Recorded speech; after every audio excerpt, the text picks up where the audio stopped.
오늘 요한복음 17장 20절 26절 말씀을 통하여서 하나님의 이유라는 말씀의 제목으로 함께 은혜를 나누겠습니다. 우리 말씀 같이 읽죠. 시작. 내 영혼아 내가 어찌하여 낙심하며 어찌하여 내 속에서 불안해하는가. 너는 하나님께 소망을 두라. 그가 나타나 도우심으로 말미암아 내가 여전히 찬송하리로다. 시편 42편 5절 말씀. 아멘.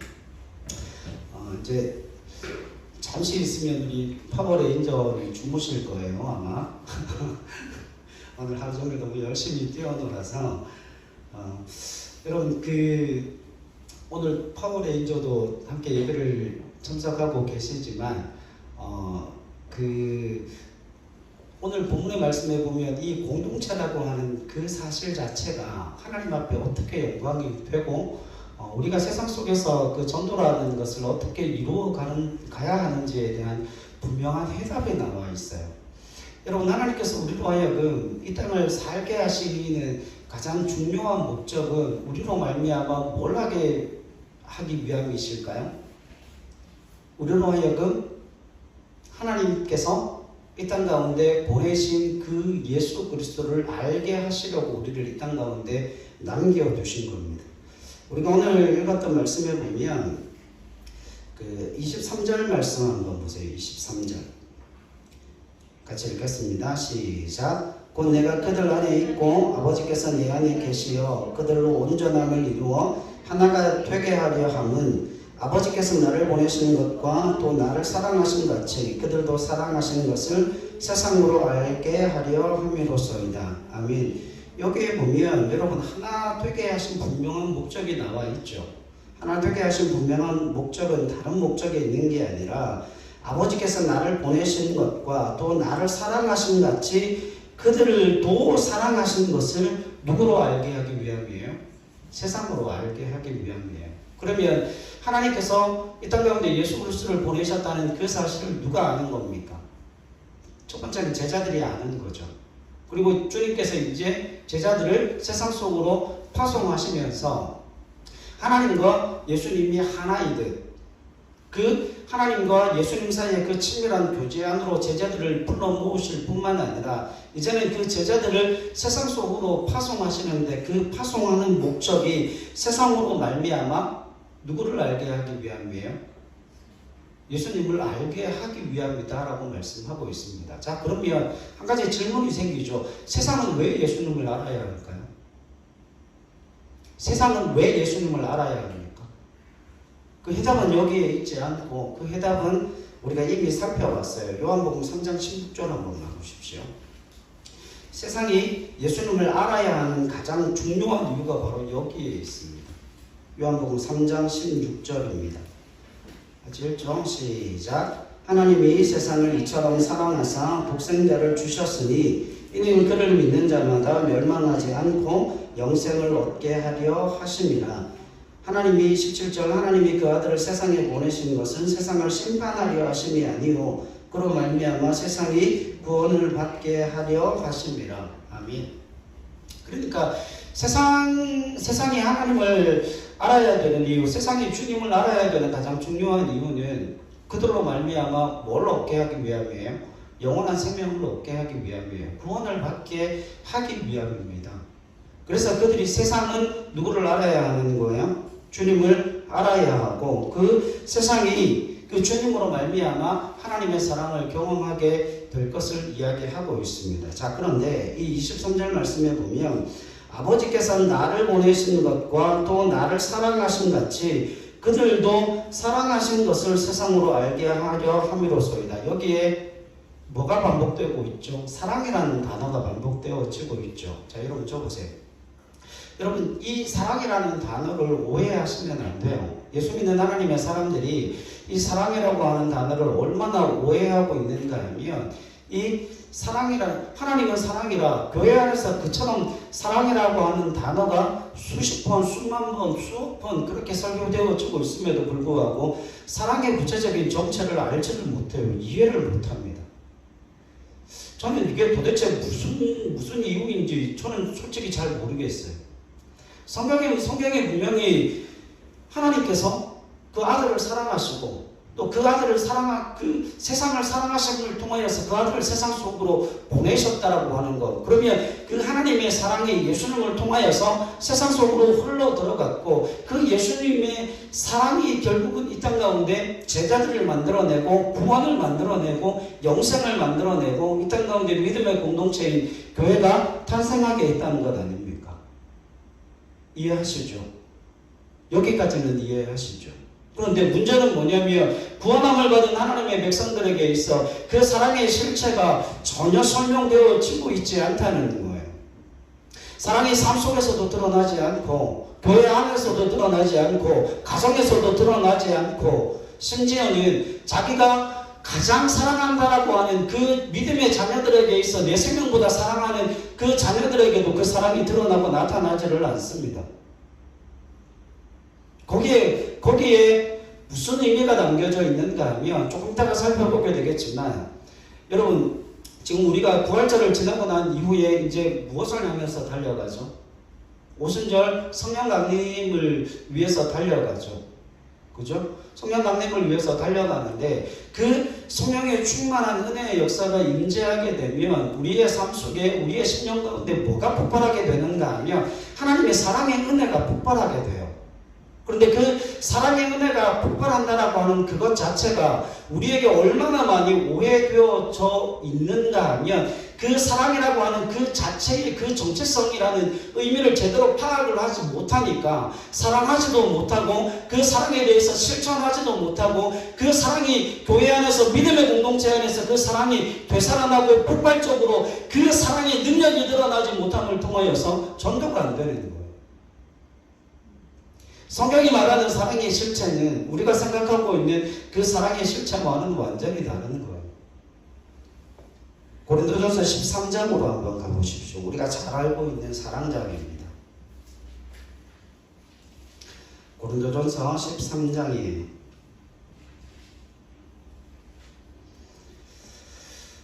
좀 길기는 하지만 우리 한번 읽어보십시다. 1절로 8절까지 한번 읽어보겠습니다. 같이 읽죠. 시작.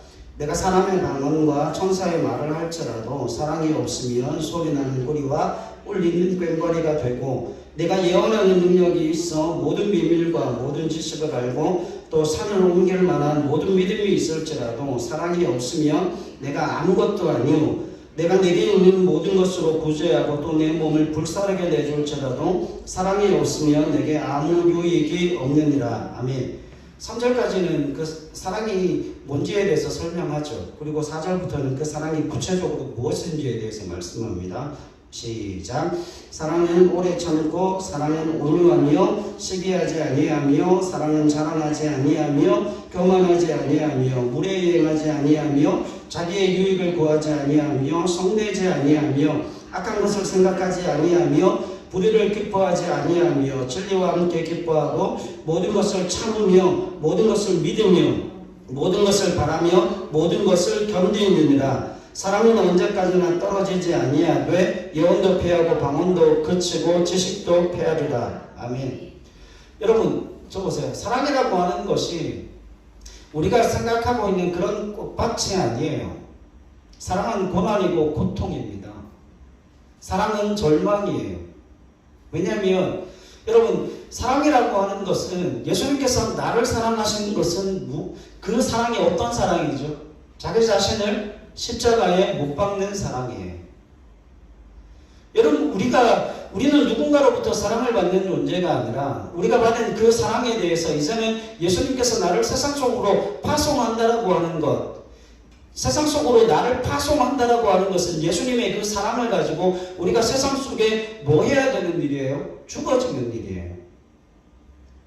참아내는 일이고 견디는 일이고 그 불의를 당하는 일이고 고통을 당하는 일이고 사망에 처하는 것이고 고난과 좌절과 낙심과 절망에 이르는 게 당연하다는 거예요.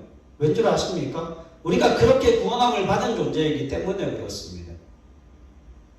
여러분 우리가 사랑이라고 하는 것을 우리가 굉장히 많이 오해하는 것 중에 하나가 무엇인가 하면 우리가 다른 상대방에 대하여서 우리가 그를 견뎌야 한다는 것, 상대방에 관하여서 내가 그를 향하여 절망하고 있음에도 불구하고 그 절망을 받아들여야 된다는 것, 용서해야 된다는 것, 관용해야 된다는 것. 그의 죄악이 내 눈에 뻔히 보임에도 불구하고 그 죄를 넘어서는, 그 죄를 덮어내는 그 은혜를 그에게 흘려보내야 된다고 하는 그 사실이 우리에게 얼마나 이해되는지 몰라요. 여러분, 교회는 자기의 의로움을 증명하는 곳이 아니에요. 교회는 자기의 의로움을 증명하는 곳이 아니라 죄인을 살리는 공동체입니다. 그 사랑을 흘려보냄으로 말미암아 그가 사랑과 사랑받을 만하고, 그럼에도 불구하고 나는 사랑을 받고 있고 나는 사랑을 누리고 있고 내가 내 상황이 절망이고 좌절이고 낙심이고 나는 그 누구로부터 인정받을 수 없는 존재임을 내 자신이 알지만, 그럼에도 나를 믿어주는 사람, 그럼에도 내게 용기를 주는 사람, 그럼에도 그 죄를 넘어 나를 품어주고 관용하고 안아주는 그 믿음의 공동체가 하나님의 나라에 있는 거예요. 여러분, 하나님께서 우리로 하여금 그 예수님과 하나님과의 그 교제, 그 친밀함의 교제 가운데 우리를 불러내신 이유가 어디에 있습니까? 그 구원의 공동체로 우리를 불러내신 거예요.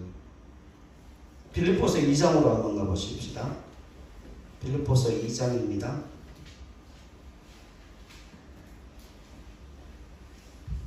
5절로 11절입니다. 같이 읽죠. 빌립보서 2장 5절로 11절 시작. 너희 안에 이 마음을 품으라. 곧 그리스도 예수의 마음이니 그는 근본 하나님의 본체시나 하나님과 동등됨을 취할 것으로 여기지 아니하시고 오히려 자기를 비워 종의 형체를 가지사 사람들과 같이 되셨고 사람의 모양으로 나타나사 자기를 낮추시고 죽기까지 복종하셨으니 곧 십자가에 죽으심이라. 이러므로 하나님이 그를 지극히 높여 모든 이름 위에 뛰어난 이름을 주사 하늘에 있는 자들과 땅에 있는 자들과 땅 아래에 있는 자들로 모든 무릎을 예수의 이름에 꿇게 하시고 모든 입으로 예수 그리스도를 주라 시인하여 하나님 아버지께 영광을 돌리게 하셨느니라. 아멘. 여러분 적으세요. 하나님께 영광을 돌리고 그 하나님의 영광을 삶 속에 드러내고 나타내는 가장 중요한 일이 뭐였어요? 십자가였어요. 그 십자가는 자신의 의로움을 주장하는 게 아닙니다. 자신의 옳음을 드러내고 나타내는 게 아니에요. 죄인을 위해서 자기가 죽는 겁니다. 자기가 그걸 찔려 피를 흘리는 거예요. 여러분, 그 십자가를 통하여서 하나님이 영광을 받으십니다. 오늘 하나님께서 이 땅 가운데 그 제자들을 통하여서 하나됨의 이유를 설명하시는 가장 중요한 이유는 무엇 때문입니까? 세상에 누구를 알리기 위함이에요? 하나님께서 세상을 사랑하시고 예수님께서 세상을 사랑하심으로 말미암아 그 세상을 구원하러 이 땅 가운데 오신 그 메시아라고 하는 그 사실을 세상 속에 드러내고 증거하고 나타내야 될 믿음의 공동체가 누구라는 거예요? 제자들이라고 하는 거예요. 근데 그 제자 공동체가 완전히 깨어질 위기 상황에 놓여 있었죠. 제자 공동체가 왜 깨어질 상황에 놓여져 있었습니까? 십자가를 찌려고 하는 생각은 전혀 없이 무슨 생각을 가지고 있는 거예요? 내가 어떻게 하면 높은 자리에 갈까? 내가 어떻게 하면 다른 사람을 밟고 일어설 수 있을까? 그걸 통하여서 자신의 욕심에 짓눌려서 하나님의 뜻과는 전혀 상관없는 그와 같은 길로 그들의 욕심의 삶을 이루어가기 위한 방편으로서 그 예수님을 붙들고 있었다는 거죠. 그래서 이제 예수님께서 그 십자가를 지시는 그 상황 속에서 제자들에게 말씀하시는 게 뭡니까? 하나님께서 그들을 끝까지 사랑하실 것이고 보존하여 주실 것이라고 말씀하시면서 이제 그 아버지와의 그 친밀한 관계들 가운데 하나님께서 이제 너희를 세상 속으로 파송하실 텐데 예수님께서 이 땅 가운데 우리를 구원하시는 그 방식 그대로 뭘 이루어가라는 거예요. 하나님의 나라를 이루어가고 그 믿음의 공동체로서의 삶을 세상 속에서 드러내고 나타냄을 통하여서 하나님이 너희를 사랑하시고 예수님이 너희를 사랑하셔서 이 땅 가운데 너희를 구원하러 오신 그 메시아가 바로 우리 예수님이라고 하는 그 사실을 뭐하라는 거예요? 드러내고 나타내라는 거예요. 무엇이에요? 십자가를. 우리가 에베소서에서 살펴봤는데 에베소서 우리 한번 가보겠습니다. 여러분 에베소서 4장으로 한번 가보시죠. 에베소서 4장 1절로 3절입니다. 여기에 보면 여러분 예수 믿는 하나님의 사람들이 성령으로 충만하게 되면 그 성령이 폭발하게 되어진다 그랬죠. 그 성령의 폭발을 맛보고 경험하게 되어지면 그 삶이 어떻게 바뀌는지를 성경이 말씀합니다. 1절로 3절 시작. 그러므로 주 안에서 갇힌 내가 너희를 권하노니 너희가 부르심을 받은 일에 합당하게 행하여 모든 겸손과 온유로 하고 오래 참음으로 사랑 가운데서 서로 용납하고 평안에 매는 줄로 성령이 하나 되게 하신 것을 힘써 지키라. 아멘. 여러분 사랑이라고 하는 게 뭐냐면 성령이 하나 되게 하신 것을 뭐 하는 거예요? 힘써 지키는 거예요. 하나님의 성령이 임재하게 되면 그 사랑의 폭발로 말미암아 뭐 하는 일들이 생겨지게 됩니까? 견딜 수 없는 것들을 견딜 수 있게 되고 기다릴 수 없는 것들을 기다릴 수 있게 되고 참을 수 없는 것들을 인내하게 되어질 수 있다는 거예요. 여러분 우리는 그 사랑의 의미를 전혀 다른 의미로 해석합니다. 그 사랑이라고 하는 그 의미 자체를 우리가 무엇인가를 행해야 한다. 우리가 다른 누군가에게 무엇인가를 구체적인 삶의 모습으로 흘려보내야 된다고 생각을 하지만 그 사랑은요. 그 사랑은 그냥 단순히 그냥 흘러갈 수 있는 게 아니라고 하는 거예요. 그 성령의 충만함의 은혜로 말미암아 폭발적인 그 은혜의 역사를 우리 가운데 그 사랑이 되살아나게 되고 그 성령의 폭발적인 은사와 능력을 통하여서 그 사랑이 가능하게 되어진다라고 하는 거예요. 우리가 지금부터 살펴보게 될 텐데 여러분 제가 왜 전도에 관해서 그렇게 많이 강조를 안 하는지가 여기에 담겨져 있습니다. 사도행전 2장으로 한번 가보십시오. 여러분 전도는 하는 게 아니고 전도는 되어지는 거예요. 사도행전 2장 43절로 47절입니다. 사도행전 2장 43절로 47절 시작. 사람마다 두려워하는데 사도들로 말미암아 기사와 표적이 많이 나타나니 믿는 사람이 다 함께 있어 모든 물건을 서로 통용하고 또 재산과 소유를 팔아 각 사람의 필요를 따라 나누어주며 날마다 마음을 같이하여 성전에 모이기를 힘쓰고 집에서 떡을 떼며 기쁨과 순전한 마음으로 음식을 먹고 하나님을 찬미하며 또 온 백성에게 칭송을 받으니 주께서 구원받는 사람을 날마다 더하게 하시니라. 아멘. 4장으로 가겠습니다. 4장 32절로 35절 말씀입니다. 32절로 35절 시작. 믿는 무리가 한 마음과 한 뜻이 되어 모든 물건을 서로 통용하고 자기 재물을 조금이라도 자기 것이라 하는 이가 하나도 없더라. 사도들이 큰 권능으로 주 예수의 부활을 증언하니 무리가 큰 은혜를 받아 그 중에 가난한 사람이 없으니 이는 밭과 집 있는 자는 팔아 그 판 것의 값을 가져다가 사도들의 발 앞에 두매 그들의 각 사람의 필요를 따라 나누어 줍니다. 아멘. 자, 여러분 쳐보세요. 지금 우리가 초대교회 상황을 보게 되죠. 초대교회는 폭발적으로 그 교인들의 수가 늘어났었죠. 그 폭발적으로 교인들의 수가 늘어나는 게 전도 때문일까요? 여러분 그것 때문 아니에요. 우리 너무 많이 오해해요. 사도행전의 역사는 그저 나가서 전했더니 3,000명이 돌아오고 나가서 전했더니 5,000명이 돌아온다. 천만의 말씀이요. 그런 역사는 기적으로라도 일어나지 않습니다. 3,000명이 왜 돌아오고 5,000명이 왜 돌아왔을까요? 이미 뭐가 있었어요?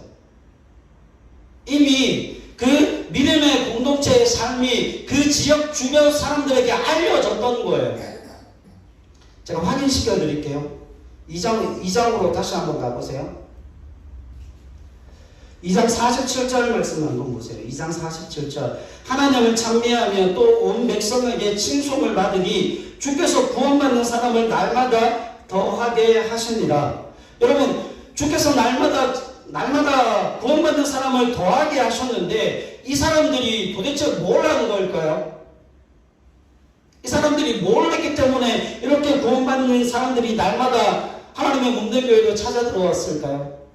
이거예요. 여러분 믿음의 공동체 안에서 하나님의 성령의 인자로 말미암아 그 사랑이 폭발적으로 터지기 시작하니까 정말 하나님이 말씀하셨던 그 성령의 평안의 맹은줄로 온유하고 참아내고 사랑으로 견디고 인내하고 그 죄악을 넘어 그 영혼을 불쌍히 여기는 그 심령의 고통을 함께 나누고 함께 그 믿음의 교제를 통하여서 그들 공동체의 삶이 누구에게 알려진 거예요.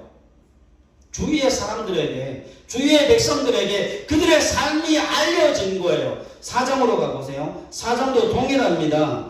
4장도 여러분 그 중에 가난한 사람이 없으니 34절 그 중에 가난한 사람이 없으니 이는 밭과 집 있는 자는 팔아 그 판 곳의 값을 가져다가 사도들의 발 앞에 두매 그들이 각 사람의 필요를 따라 나누어 줍니다. 여러분 그 중에 가난한 사람이 없었다. 여기서 말하는 그 중에는 뭘 이야기합니까? 여러분 믿음의 공동체를 이야기하는 거예요. 여러분 예수 믿는 사람들이 하나님의 몸된 교회가 오늘날 잃어버린 게 있어요. 여러분 열심히 전도하면 뭐합니까? 열심히 전도지 나눠주면 뭐예요? 부활절 계란 열심히 나눠주면 뭐예요? 교회에서는 찢고 먹고 싸우는데 여러분 교회 안에서 왜 경쟁을 합니까? 여러분 전도라고 하는 것 하나님의 나라가 이 땅 가운데 증거되어지고 세상 사람들이 하나님의 공동체를 통하여서 예수 그리스도를 발견할 수 있게 되어지는 가장 중요한 비결 중에 하나는 믿음의 공동체가 누구와 연결되어져 있다는 거예요. 하나님과 예수님의 그 친밀한 교제권 안에 누가 들어와 있다는 거예요. 믿음의 공동체가 들어와 있다는 거예요. 여러분 우리가 뭘 해서 그렇게 되어진 게 아닙니다. 우리 안에서 그와 같은 하나님의 은혜의 역사가 일어나고 성령의 폭발적인 사역을 통하여서 우리 가운데 정말 안아주고 그 죄악을 넘어서는 하나님의 은혜가 임재함을 통하여서 모든 것이 허용되고 모든 것이 받아들여지고 용서되고 그 생명의 역사를 함께 경험함으로 말미암아 그 믿음의 공동체가 주변 사람들에게 알려지기 시작하는 거예요. 이해하시겠습니까? 근데 우리는 이걸 뭘로 해석을 해요? 초대교회 교인들이 열심히 전도지를 가지고 복음을 전했기 때문에 그와 같은 역사가 일어났다라고 이야기를 합니다. 천만의 말씀이 어디여기에 복음을 전했다는 이야기가 있어요. 사람들이 교회로 몰려온 거죠. 왠 줄 아십니까? 세상 사람들이 왜 교회 공동체로 왔을까요? 성경을 찾아보니까 그 이유는 분명해요. 그들이 사는 삶의 방식이 너무 매력적인 거예요. 여러분 이때는 신분의 차이가 났잖아요. 그죠? 상전은 하인을 멸시하고 하인들은 날마다 채찍맞고 고난당하고 정말 사람 취급받지 못하던 그와 같은 상황 속에서 상전이 하인을 섬겨요. 같은 상에서 밥을 먹고 서빙을 하고 그들의 발을 씻어주고 그들의 피로를 채워주고 여러분 세상 어느 공동체에 그와 같은 일들이 일어납니까?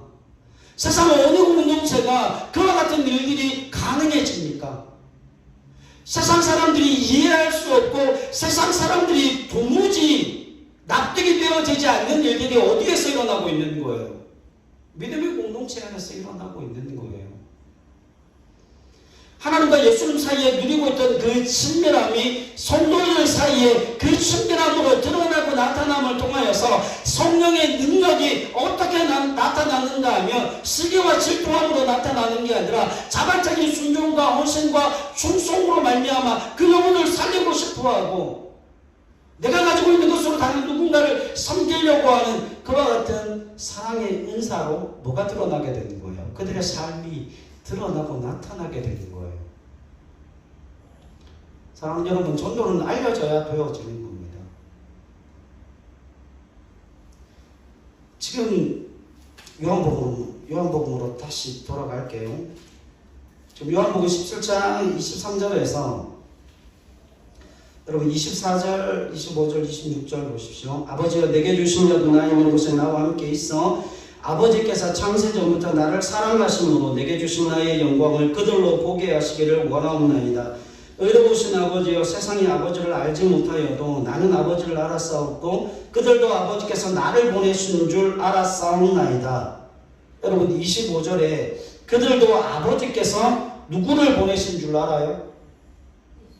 예수님을 이 땅 가운데 보내신 걸 알아요. 그러니까 예수님의 모든 사역을 통하여서 이 땅 가운데 그 예수님을 보는 사람들이 누구를 보는 거예요? 아, 저분은 하나님께서 이 땅 가운데 우리를 구원하기 위해 보내신 메시아이심을 알게 되어지는 거죠. 자, 그러면 주님께서 이 땅 가운데 하나님의 제자들을 파송하시는 거, 주님의 제자들을 파송하실 때 주님은 무슨 목적을 가지고 계셨을까요? 제자들의 사역을 통해서 뭘 보기를 원하셨을까요? 그 제자를 이 땅 가운데 보내신 주님을 보기를 원하셨던 거죠. 왜냐하면 여러분 주님을 만나야 그 주님을 알아야 뭐가 주어지기 때문에요? 구원이 주어지기 때문에. 여러분 이 땅 가운데 나쁜 교회는 없는 이만 못해요. 아예 없는 게 훨씬 더 낫습니다. 왜 그럴까요? 구원의 길을 막아버리기 때문이에요.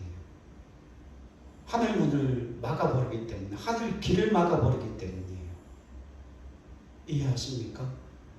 여러분 지금 우리가 보면 신문이나 방송에서 좋지 않은 교회들에 관해서 나오는 일들이 많이 있죠.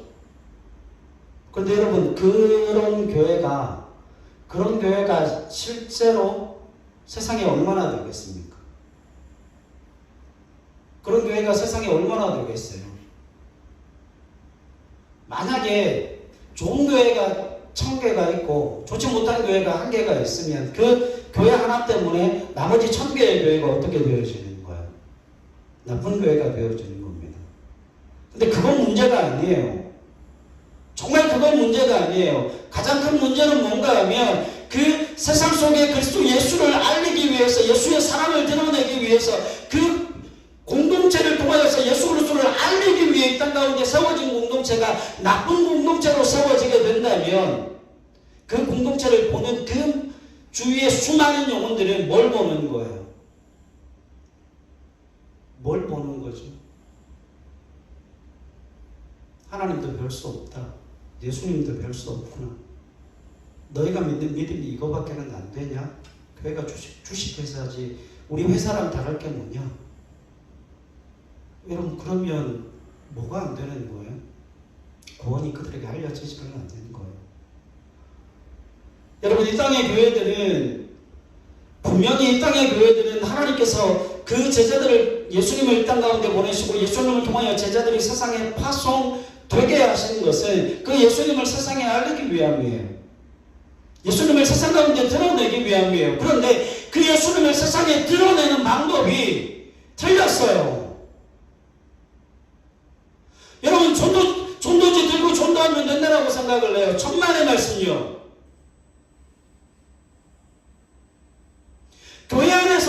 교회 안에서 사랑이 없어요. 그 사랑이라고 하는 것이 뭡니까?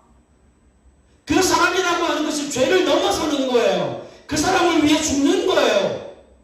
근데 날마다 전도합니다.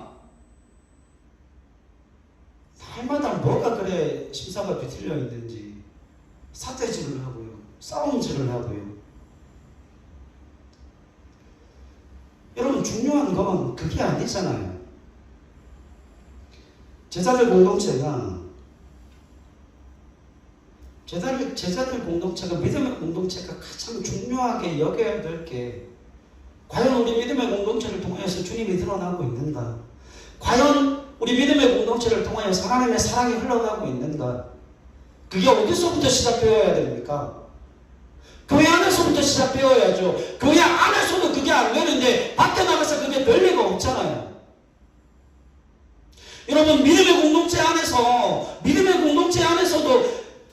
우리가 그 영혼에 대해서 사랑함이 없고 참아줌이 없고 용서함이 없고 견딤이 없는데 세상에 나가면 그게 가능합니까? 그래서 저는 그런 경우들을 되게 많이 봐요. 예수 믿는 사람들 중에 가식 도는 사람들이 얼마나 많이 보는지 몰라요. 여러분, 그게 서기관들과 바리새인들과 다를 게 뭐가 있어요? 그건 전혀 의미가 없는 거예요. 초대교회가 그렇게 폭발적으로 부흥할 수 있었던 가장 중요한 이유는 그겁니다. 그들 가운데는 뭐가 없었습니까? 자기의 의로움을 위해서 무엇인가를 드러내고 나타내려고 하는 마음이 없었어요. 여러분, 그러면 우리는 집 팔고 몸 팔고 우리가 가지고 있는 차 팔고 다 팔아야 됩니까? 천만의 말씀이요. 하나님께서 자신에게 주시는 그 은혜의 분량대로 뭐 하면 돼요? 섬기면 돼요. 뭐 없이 섬겨요? 뭐 없이요? 이 원망과 불평함 없이요. 기쁨과 즐거움으로 섬기면 됩니다. 그러면 여러분, 그것이 크던 작던지 간에 그걸 통하여서 하나님의 영광이 흘러가는 거예요. 예전에 실제로 그런 일이 있었습니다. 교회 안에서 보면 왜 교회 안에서 문제야라고 이야기하던 애들이 있죠. 그런 애들이 저를 참 좋아합니다. 특별히 그런 애들이 저한테 잘 붙어요. 이유는 딱 한 가지입니다. 저는 걔네들 야단 잘 안 치거든요. 그럴 수 있죠. 왜냐면 여러분, 제가 어렸을 때, 제가 중고등학교 다닐 때도, 제가 중고등학교 다닐 때는 그렇게 교회에서 사고 치고 다니는 애들보다 훨씬 더 했거든요. 여러분, 교회 장의자 이렇게 다 깔아놨는데 여기서 축구하면 어떻게 될까? 그걸 한번 실험해 본다고 그 강대상 있잖아요. 강대상 여기 위에다가 축구공을 올려놓고 친구 보고 저 강대상 저기 우리 교회 제일 끝으로 가라 그래가지고 제가 거기서 공을 찼어요. 그러고 놀았습니다. 유리창 깨고요. 근데 지금 생각해보면 교회 안에서 그렇게 노는 애들은 없거든요. 저는 그런 아이들보다 훨씬 더 나나게 놀았거든요. 그런데도 목사가 됐잖아요. 근데 우리가 어렸을 때를 전혀 생각하지 않습니다. 우리가 죄인이었을 때를 전혀 생각하지 않아요. 누군가 기다려주고 누군가 참아주고 용서해주고 안아주고 밥 사주고 그렇게 어르고 달래서 지금 여기에 와 있다는 그 사실 자체를 우리가 자꾸 잊어버리는 거예요. 우리는 누구의 사랑의 혜택을 입어 우리가 지금 이 자리에 있다는 그 사실을 자꾸 잊어버리는 거예요. 나는 그래서 그런 올챙이 적이 없고 나는 그런 연약할 때가 없었던 것처럼 마치 나는 완벽한 사람이었던 것처럼 다른 누군가에게 완벽함을 요구하죠. 사랑하는 여러분, 교회는 이걸 생각해야 돼요. 교회에서 가장 중요한 건 그겁니다. 우리 안에 그 성령의 충만함의 폭발로 말미암아 그 사랑의 교제가 온전히 나누어지고 있다면 그 사랑이 자연스럽게 어디로 흘러가게 됩니까? 우리가 사는 그 삶의 환경 속으로 흘러 들어가게 되어 있어요. 초대교회는 그렇게 그 초대교회에 모여져 있는 그 제자 공동체를 통하여서 주위에 있는 사람들이 뭘 보게 됩니까? 예수 믿는 사람들의 삶은 매력적이야. 예수 믿는 사람들의 삶은 행복한 삶이야. 예수 믿는 사람들의 삶은 이 세상이 가지고 있는 삶의 가치와는 전혀 다른 가치관을 가지고 있어. 그래서 세상에 찢긴 영혼들, 상한 영혼들, 상처받은 영혼들이 얼마든지 사랑으로 회복되고 그 상처들이 녹아져 내리고 다시금 세상 속으로 나아가서 온전히 세상을 변화시킬 수 있을 만한 그런 믿음의 공동체라고 하는 그 사실을 그 주위에 있는 사람들이 그 공동체를 인정하게 되니까 그때부터 어떤 역사가 일어나는 거예요. 와 보라 그럴 때 오는 거예요. 근데 여러분 우리는 그게 됩니까? 우리는 거꾸로 되어져 있지 않나요? 교회의 모습은 개판인데 사람들 보고 자꾸 와보라 그러잖아요. 제가 그게 참 부끄러웠거든요. 제가 제일 부끄러웠던 게 뭔지 아십니까? 여러분 손님을 초대한다고 그러는데 집은 완전 난장판이 되어 있는 거예요. 밥 먹었던 상도 안 치우고 쓰레기는 널브러져 있고 사람이 들어와도 앉을 자리도 없어서 발로 물건들을 치고서 앉아야 되는 그 상황 속에 교회가 그렇게 쓰레기장이 되어가고 있는데 거기에서 사람들을 자꾸 불러 모으려고 하는 그 욕심 사나운 교회가 오늘 이 땅의 교회들의 모습 아닙니까? 여러분, 우리 기쁨의 교회가 여러분 그걸 구해야 되는 거예요. 우리 안에는 그 성령의 폭발적인 사역을 통하여서 하나님의 은혜가 살아나고 있는가? 주위에 있는 사람들이 우리를 통하여서 누구를 봐요? 그 하나님을 보고 하나님의 사랑, 그 예수님의 사랑이 우리 가운데 있는가를 그 사람들이 가늠하고 바라본다는 거예요. 그래서 여러분, 때가 되면 전도를 하겠지만 그 전도의 개념이 여러분 우리 안에서 그게 치워지지 않으면 그 누구도 전도할 수가 없어요. 저는 그거 전도 아니라고 봅니다. 그걸 욕심이라고 봐요. 교회 사이즈만 크면 뭐 할 건데요? 하나님이 싫어하시면 의미가 없는 것 아닙니까? 여러분, 과거의 두렵돈을 하나님께서 가장 귀하게 보셨죠. 그죠? 부자가 1억 헌금하고 10억 헌금하는 것보다 과부가 그 헌금함에 두렵돈을 넣었어요. 1600원? 두렵돈을 넣었어요.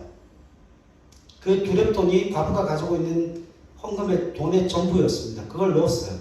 주님이 뭘 더 귀하게 보셨나요? 만원 중에 헌금한 게 아니라 그 과부의 두렵돈을 가장 존귀하게 보셨어요. 왜 그랬을까요? 거기에는 자기의 삶이 들어가 있어요. 자기의 마음이 들어가 있어요. 자신의 인생이 들어가 있어요. 오늘 이걸 하나님 앞에 드리면 나는 굶어야 하지만 하나님께서 은혜를 채워주실 줄 믿습니다라고 하는 그 믿음으로 그 헌금을 드리는 거예요. 여러분, 부흥은 그렇게 옵니다. 부흥은 그렇게 옵니다.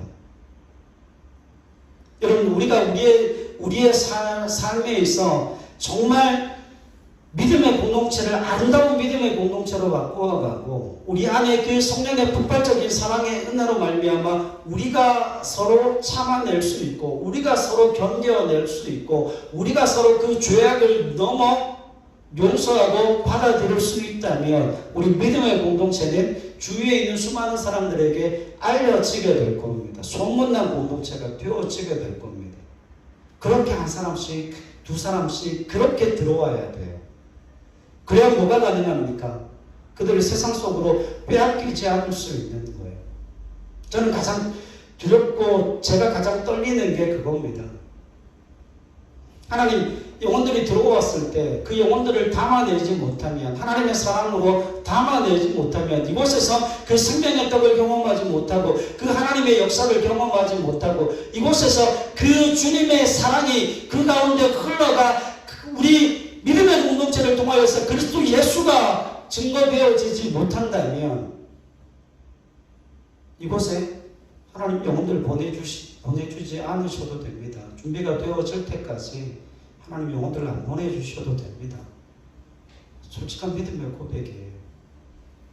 그래서 지금 기도하는 게 그겁니다. 날마다 하나님 이곳에 생명의 떡이 충만하게 넘칠 수 있도록 도와주시고 우리 믿음의 교제를 통하여서 그리스도 예수가 드러나고 나타나게 하는 정말 우리 믿음의 공동체를 통하여서 그 하나님의 은혜가 흘러가게 도와주시고 우리의 모든 삶에 그 성령의 폭발적인 은혜로 말미암아 성령이 하나 되게 하신 것을 지켜감으로 말미암아 우리 안에 예수의 사랑이 있고 그 예수의 사랑이 우리를 통해 흘러감을 통하여서 나를 보는 자들이 우리를 보는 자들이 그 예수의 사랑을 봄으로 구원받게 하여 주옵소서. 그게 우리의 믿음의 고백이 되어져야 한다는 거예요. 그래서 여러분 절대 조급함 가지지 마세요. 절대 조급할 이유가 없습니다. 생명으로 충만한 교회는 하나님이 그 생명의 역사를 보내주십니다. 생명이 있는 곳에 생명이 붙게 되어져 있어요.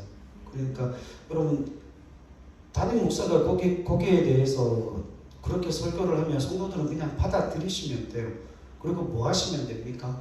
우리 믿음의 공동체를 정말 하나 되는 공동체로 그냥 예수 공동체로 그렇게 아름답게 세워가시면 됩니다. 그래서 여러분 기도하실 때 꼭 이렇게 기도하셔야 돼요. 하나님 우리 기쁨의 교회에 누가 찾아 들어오든지 간에 그래서 저희는 3주간의 기회를 주죠.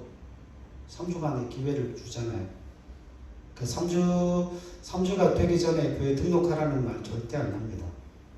직접 경험해보고 와서 그 은혜를 누리셨다면 등록하시라고 3주간의 시간을 드리는 거잖아요. 그래서 등록되어 있는 그 모든 분들은 하나님의 사랑과 은혜로 말미암아 하나님 이곳에서 주를 발견하게 도와주시고 생명의 역사를 누리고 경험하게 도와주셔서 무엇보다 그 한 영혼이 온전히 주님 앞에 올려드릴 수 있게 되기까지 우리가 그를 위해 십자가를 지는 삶을 살게 해달라 기도하셔야 된다는 거죠. 여러분 이 땅 가운데 그 아름다운 믿음의 공동체를 세워감을 통하여서 우리를 통해 그리스도의 사랑이 흘러가고 우리를 통해 정말 그리스도 예수를 그들이 발견하게 되어지는 믿음의 공동체로 우리 기쁨의 교회 공동체를 그렇게 함께 세워가는 저와 여러분들의 삶이 되실 수 있기를 주님의 이름으로 간절히 부탁을 드립니다.